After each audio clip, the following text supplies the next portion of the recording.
بسم اللہ الرحمن الرحیم الصلاۃ والسلام علیک یا رسول اللہ وعلی آلک و اصحابک یا سیدی یا حبیب اللہ صلی اللہ تعالی علیہ وآلہ وسلم۔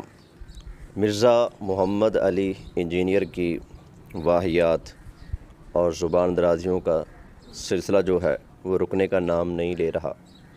آئے دن یہ شخص کوئی نہ کوئی بدتمیزی اور کوئی نہ کوئی گستاخانہ جملہ اپنی زبان سے بے دریغ ادا کرتا رہتا ہے۔ یہ اپنی زبان سے کوئی بھی نازیبا الفاظ یا گستاخی بکنے میں کسی طرح کا کوئی لحاظ نہیں کرتا۔ اللہ تعالیٰ اس کے شر سے ہمارے اس معاشرے کو محفوظ فرمائے۔ ابھی حال ہی میں اس نے انتہائی گھٹیا انداز میں گفتگو کی ہے۔ نبی کریم علیہ السلام کی شان بے شک سبحان اللہ، لیکن اس کا یہ مطلب نہیں کہ اس کو اس طریقے پر پیش کیا جائے کہ جہاں پر بالکل بازاری گفتگو ہو رہی ہو اور اولیاء کرام علیہم رضوان اور صحابہ کرام علیہم رضوان ان کی مبارک ہستیوں کو لے کر گھٹیا الفاظ استعمال کیے جائیں، تو ادب ان چیزوں کی قطعاً اجازت نہیں دیتا۔ تو مرزا انجینئر نے کہتا ہے کہ تمہارے امام وہ ہیں جب مرے تھے تو ان کی شلواریں اتار کر انہیں غسل دیا گیا تھا۔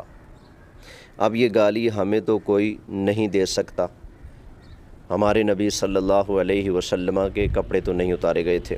ہمارا امام وہ ہے جس کی قبر مدینے میں ہے، اور تمہارے امام وہ ہے کہ جب مرے تھے تو ان کی شلواریں اتار کے انہیں غسل دیا گیا تھا۔ اب یہ گالی ہمیں تو کوئی نہیں دے سکتا، ہمارے نبی کے تو کپڑے نہیں اتارے گئے۔ ہاں، اس میں کوئی شک نہیں کہ نبی کریم علیہ الصلاۃ والسلام کا جسم مبارک، وہ جسم بشری، وہ جسم معمر، جسم معطر، جب اس کو غسل دیا گیا تو آپ کا مبارک جو لباس تھا وہ دیگر لوگوں کی طرح نہیں اتارا گیا۔ یہ بات بالکل ٹھیک ہے، لیکن اس کا یہ مطلب تھوڑی ہے کہ وہ جو حکم شرع ہے اللہ کے محبوب کا جو حکم ہے کہ کوئی مسلمان اگر فوت ہو جائے تو اس کو غسل دو، اس کو کفن پہناؤ، اس کی قبر بناؤ، جنازہ پڑھو، قبر میں اتارو، قبر بناؤ، پھر اس کی قبر کے اوپر اتنی دیر ٹھہرے رہو جتنی دیر میں اونٹ کو نحر کر کے، ذبح کر کے اس کا گوشت بنا کر تقسیم کر لیتے ہو، اتنی دیر وہاں پر قبر کے پاس بیٹھے رہو۔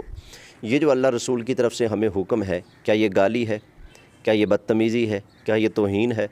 جبکہ مرزا یہاں پر بکتا ہے، کہتا ہے کہ تمہارے امام وہ ہیں جب مرے تھے تو ان کی شلواریں اتار کر انہیں غسل دیا گیا تھا۔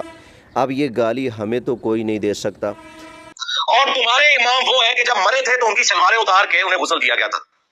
اب یہ گالی ہمیں تو کوئی نہیں دے سکتا، اب یہ گالی ہمیں تو کوئی نہیں دے سکتا، ہمارے نبی کے تو کپڑے نہیں اتارے گئے۔ ہاں، یعنی کہ مرزا کو کوئی نہیں کہہ سکتا کہ تمہارے امام کے ساتھ یہ ہوا تھا، جبکہ یہ گالی دوسروں کو دی جا سکتی ہے۔ یعنی کہ کسی مرنے والے مسلمان کے کپڑے اتار کر اس کو غسل دینا، یہ اس مرزا کے نزدیک گالی ٹھہری۔ اس لیے تو کہہ رہا ہے کہ تمہارے اماموں کی شلواریں اتار کر ان کو غسل دیا گیا تھا، اور تم ہمارے بارے میں نہیں کہہ سکتے، ہمیں یہ گالی نہیں دے سکتے اس لیے کہ ہمارے نبی صلی اللہ علیہ وسلم کے کپڑے نہیں اتارے گئے تھے۔ سوال یہ ہے کہ مرزا صاحب، یہ جو اللہ رسول کا حکم ہے کہ جب کوئی مسلمان فوت ہو جائے تو اس کے کپڑے اتار دو، اس کا کفن پہناؤ اور اس کا غسل دے کر اس کی قبر بناؤ اور جنازہ پڑھو، اس کو قبر میں اتار دو، یہ جو حکم ہے کیا یہ گالی ہے؟ کیونکہ آپ نے تو ان چیزوں کو گالی سے تعبیر کر دیا ہے۔ آپ نے یہ کہا ہے کہ اب یہ گالی کوئی ہمیں تو نہیں دے سکتا، یعنی آپ کے نزدیک میت کے کپڑے تبدیل کرنا یہ اس کو گالی ہے۔ تو آپ مجھے بتائیں کہ آپ کی امی جب مرے گی تو اس کے کپڑے نہیں اتارے جائیں گے؟ آپ جو کہہ رہے ہیں کہ تمہارے امام وہ ہیں جب مرے تھے تو ان کی شلواریں اتاری گئی تھی، جب تمہاری بیگم مرے گی، جب تمہاری بیٹی مرے گی، جب تمہاری ساس مرے گی، جب تمہاری آنے والی نسلیں مریں گی، مر کر مٹی میں جائیں گی، جب تمہارے اندھے فالورز جب یہ مریں گے، ان کی مائیں بہنیں بنیں گی، تو کیا اسی شلوار میں، اسی قمیض میں یہ قبر میں دبا دی جائیں گی یا ان کے کپڑے اتارے جائیں گے؟ اتارے جائیں گے۔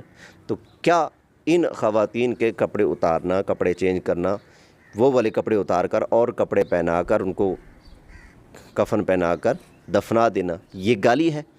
کیونکہ تم نے بکا ہے کہ تمہارے امام وہ ہیں جب مرے تھے تو ان کی شلواریں اتار کر ان کو غسل دیا گیا تھا، اب ہمیں تو کوئی یہ گالی نہیں دے سکتا۔ اچھا جی، نبی کریم علیہ السلام کا معاملہ سائڈ پہ، باقی جو رشتے ہیں دنیا کے، تمہاری ماں ہے تو کیا پھر یہ کیا گالی ہے؟ اس کا مطلب تم خود اپنے ہاتھوں سے اپنی ماں کو گالی دلواؤ گے، تم ہی غسل والی بلاؤ گے؟ تمہاری اپنی بیٹیاں ہیں، بیوی ہے، تو ان کو جب غسل دیا جائے گا تو ان کے پرانے کپڑوں کے سمیت ہی اوپر کفن چڑھا دیا جائے گا، پہلے بار اتارا جائے گا؟ جب اتارا جائے گا اور یہ تمہارے نزدیک گالی ہے تو یہ وقت تو تمہاری ماں، بہن، بیٹی کے اوپر بھی آنا ہے، تو کیا یہاں پر بھی بکو گے کہ یہ تمہاری ماں کے ساتھ غلط ہو رہا ہے، تمہاری بہن کے ساتھ غلط ہو رہا ہے، تمہاری بیٹی کے ساتھ غلط ہو رہا ہے؟ اللہ کے بندے خوف خدا کرو، کوئی شرم حیا کسی چیز کا نام ہے؟ اللہ کا جو حکم ہے، رسول اللہ کا جو حکم ہے، اس کو تم گالی سے تعبیر کر رہے ہو، توف ہے تیرے اوپر۔ ایسی تبلیغ ہوتی ہے؟ آگے جی مرزا صاحب نے ایک اور چیز بکی ہے، ذرا اس کا بھی ذکر کر دیتا ہوں۔ یہ انجینئر محمد علی مرزا ایک جاہل چھوکرا کیڑی شاید ہے، میں دودھ نہیں بخشاں گی، وہ تیرا دودھ تو ہے ہی نہیں تھا، تم تو اپنے چکروں میں تھے، اللہ نے اولاد دے دی، تو یہ لانتے تو آپ سارے بھیج رہے ہیں۔ تو میری بزرگی پہ لعنت ہو، لعنت میری بزرگی۔ آمین۔ سن لو نعرہ غفران دا، مرزا جیلمی حرام دا، مرزا جیلمی، مرزا جیلمی، مرزا جیلمی حلالی کبھی مصطفیٰ پہ منہ نہیں مار سکتا۔ کیا یہ طریقہ ہے والدین کے ذکر کرنے کا؟ یہ کہاں سے تم نے سیکھا؟ کیا یہ اللہ نے سکھایا؟ کیا یہ رسول اللہ نے سکھایا ہے کہ بندہ اپنی ماں کا، اپنے باپ کا ذکر اس انداز سے کرے کہ ماں تے امی تے کوئی شے ہی نہیں، ابا تے کوئی شے ہی نہیں؟ اور مجھے کبھی کوئی شک پڑتا ہے آپ کے ان جملوں سے، آپ جب کہتے ہو کوئی شے ہی نہیں، تو ہو سکتا ہے آپ کا ابا واقعی کوئی شے نہ ہو، تو پھر کاروائی کوئی اور پا گیا، تو پھر آپ تشریف لے آئے ہوں، اس لیے آپ کو نہ ماں کی قدر ہے نہ باپ کی قدر ہے۔ ماں باپ کی قدر ہے ہی نہیں، پہلے زینے میں آپ اتنے بے ادب بدتمیز نکلے ہو، گدھے ثابت ہوئے ہو، تو آگے مقدس سوات کا آپ کو کس طرح سے ادب ہوگا؟ آپ نے امام حسن کے بارے میں پھر بکنا ہی ہے کہ کوئی شے نہیں، آپ نے مولا مرتضیٰ کے بارے میں پھر بکنا ہی ہے، آپ نے صدیق اکبر، فاروق اعظم، عثمان غنی، مولا علی سب کے بارے میں زبان ہی کھولنی ہے، آپ نے نبی کریم علیہ السلام اور دیگر انبیاء کے بارے میں پھر بکنا ہے، زبان چلانی ہے نا، کہ انبیاء اپنا پیشاب ہی نہیں روک سکتے۔ تو یہ تو تمہاری اصل کے اندر ہی، تمہاری جڑ کے اندر ہی مجھے کوئی خرابی لگتی ہے۔ تم جو کہتے ہیں بابے کوئی شے نہیں، تمہارا ابا بھی تو تمہارا بابا ہے نا، تمہارا دادا بھی تو بابا ہے نا تمہارا، وہ کوئی شے نہیں، تو پھر تم کس کی پیداوار ہو؟ کیونکہ وہ تو کوئی شے نہیں، پھر کون ہے جو کچھ کر گیا؟ تو ہے تمہاری ایسی باتوں کے اوپر۔ تو تم نے کہا کہ امی تے کوئی شے ہی نہیں، میں دودھ نہیں معاف کرنا، اور دودھ کیڑا تیرا سی۔ اچھا بھائی، وہ جو تمہاری والدہ تمہیں دودھ پلاتی تھی، وہ کہاں کا دودھ تھا؟ تمہاری ماں کا نہیں تھا، گدی کا پیتے رہے ہو۔ کس کا دودھ پیا ہے؟ کسی کتیا کا دودھ پیا تم نے؟ پھر کہو کہ جی یہ کسی لینگویج میں بات کرتے ہیں، یہ بات کرنی پڑتی ہے۔ جب تم جو دنیا بھر کی ماؤں کی یوں بے عزتی اور توہین کرو گے تو پھر خبیث مجھے بتا، تو کہتا ہے کہ ماں کا دودھ تو تھا ہی نہیں، ماں کیڑی شے ہے، تو پھر بتا نا تو نے کس کا دودھ پیا ہے؟ جنہوں نے ماں کا دودھ پیا ہے انہیں ماں کی عزت کرنا بھی آتی ہے اور ماں کی عزت کے لیے لڑنا بھیڑنا بھی آتا ہے، اور تم نے پتہ نہیں کس کا پیا ہوگا جو آج بکتے ہو کہ ماں کیڑی چیز ہے، ماں کون سی چیز ہے۔ پھر والدین کے جو تنہائی کے معاملات ہوتے ہیں اس کو اس انداز میں ڈسکس کرنا کہ تم تو اپنے مزے میں تھے، اپنی مستی میں تھے، تو اللہ نے تمہیں بچے دے دیے، لاکھ لعنتی۔ تمہاری بیٹی اب تمہارے بارے میں ذکر کرے کہ ابا جی مرزا صاحب اور امی جی تو اپنے مزے میں تھے، ہم تو پتہ نہیں کہاں سے آ گئے۔ یہ کوئی طریقہ کار ہے؟ یہ لوگوں کو تم کیا سکھا رہے ہو؟ اور شرم سے ڈوب مرنے کا مقام ہے ان بیوقوفوں کے لیے جو تیرے جیسے گدھے کی باتوں کو سنتے ہیں۔